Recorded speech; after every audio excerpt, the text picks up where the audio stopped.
বাড়িতে কেউ আছে গো? কে আছে? ও মেম্বার।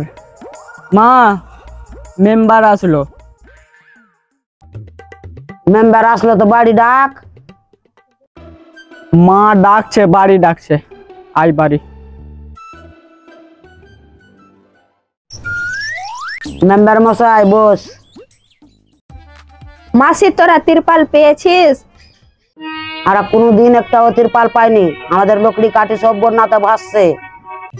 মাসি তিরপাল যদি লেবার ইচ্ছা থাকে তোমার ছেলেকে রাত 12টার সময় বস্তা নিয়ে পাঠিয়ে দেবা স্কুলে। ভোট দিব আমি সাদরি, আর তিরপাল নিতে যাবো আমি চুরি করে। আমার ছেলে যাবে না। মা মেম্বার মশাই ডাকলো রাত্রে 12টার সময় বলতে আমি যাবো গো মা, যাবো যাবো মা, যাবো গে রাত 12টার সময়।